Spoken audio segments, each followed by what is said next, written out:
अस्सलाम वालेकुम। मैं आपका अपना दोस्त अली। और उम्मीद है जो है तमाम दोस्त अहबाब जो वो हैं खैरियत व आफ़ियत के साथ होंगे।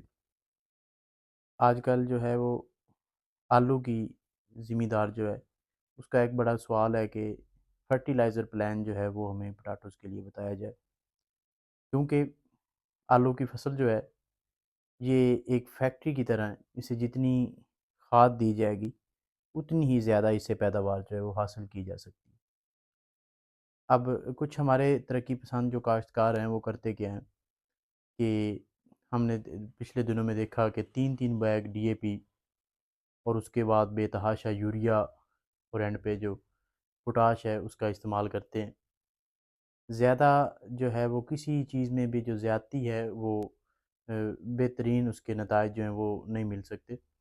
तो हमें जो है वो एक तरीक़ाकार पे और एक सीक्वेंस के साथ जो है वो तमाम फर्टिलाइज़र पे अमल करना चाहिए। उसमें बिजाई के वक़्त आज हम आपको जो फर्टिलाइज़र प्लान दे रहे हैं, ये जिस वीडियो थोड़ी-सी लेंथी हो सकती है, लेकिन जिस बंदे ने जो है वो वीडियो एंड तक देखी हमारे फॉलोवर ने, इंशाल्लाह उम्मीद है उसे जो है वो फ़ायदेमंद साबित होगी।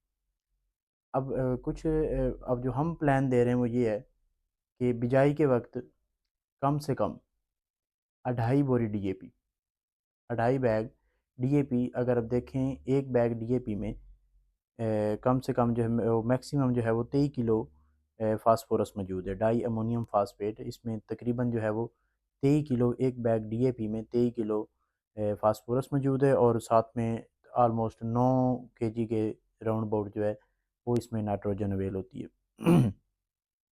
इसके बाद जब बिजाई के टाइम हमने 2.5 बैग डीएपी के डाल दिए या 2 बैग डीएपी के डाल दिए, उसके बाद जो है अमूमन 20 दिन के बाद, यानी एक पानी हम लगाते हैं, उसके बाद जर्मिनेशन होती है, फिर हम जो है वो सेकंड उसके बाद पानी लगा लेते हैं, हमारी जो जर्मिनेशन है वो मुकम्मल हो जाती है। तीसरे पानी पर जाके हम जो है दोबारा जो है वो खाद की डोज़ जो है इरिगेशन के साथ जो है वो फर्टिलाइज़र जो है डालते हैं। उसके साथ क्या करना चाहिए, 1 बैग उस टाइम यूरिया डाल लें और यूरिया के साथ जो है 5 5 लीटर जो है 5 लीटर जो है वो ह्यूमिक एसिड डाल दें और साथ में 2 किलो सल्फ़र किसी अच्छी कंपनी का जो 80% हो, 2 किलो साथ में सल्फ़र डाल दें। अब ह्यूमिक एसिड का फ़ायदा ये है कि ये ज़मीन को जो है भुरभुरा कर देता है और इससे जो है वो खुराक जो है उसका तनासुल जो है वो बहुत अच्छी तरह होता है। सल्फ़र जो है ये भी ज़रूर डालना चाहिए।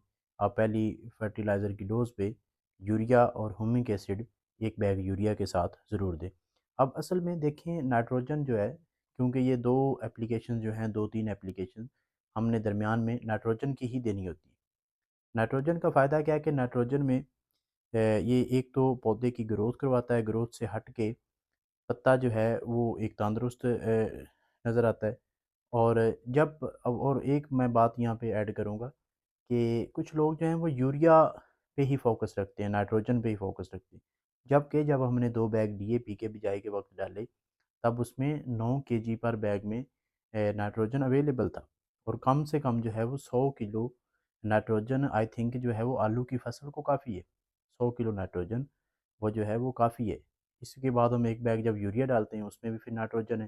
इसके बाद अदर हम जो है वो 2 बैग नाइट्रोजन डाल रहे हैं और मैं काफ़ी ये हम देखते हैं कि कुछ लोगों ने 3 बैग, 2.5 या 3 बैग जो है वो डीएपी के नीचे डाले होते हैं बिजाई के वक़्त और वो बाद में नाइट्रोजन डाल रहे होते हैं, जो कि ज़्यादती है। ज़्यादा जो है वो खर्चा करते हैं, ज़्यादा अखराजात करते हैं। कुछ दिन पहले दीपालपुर हमारा एक विज़िट हुआ तो वहाँ हमारे एक तरक्की पसंद काश्तकार हैं। मैं यहाँ पे ऐड करूँगा कि लैंड ऑफ पोटैटोज़ ये जो है अपना दीपालपुर आलूओं का शहर कहा जाता है।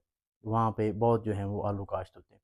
तो वहाँ हमारे दोस्त बता रहे थे कि उन्होंने नीचे 3 बैग डीएपी के डाले और जो पहली एप्लीकेशन है वो 1 बोरी डीएपी है, साथ में आधा बैग यूरिया का, जो कि उन्हें नहीं करना चाहिए था क्योंकि वो पहले भी 3 बैग डीएपी के डाल चुके। और इसके बाद हमने यूरिया डालना होता है।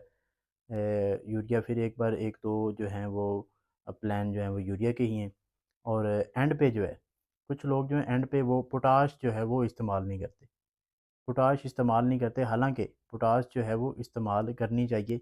हम सारे अखराजात जो है वो कर लेते हैं, लेकिन पोटाश नहीं डालते। पता नहीं क्यों, वल्लाह इल्हम हमारे ज़हन में क्या है कि खर्चा इससे कम हो जाएगा या पता नहीं ये इसका कोई फ़ायदा नहीं है।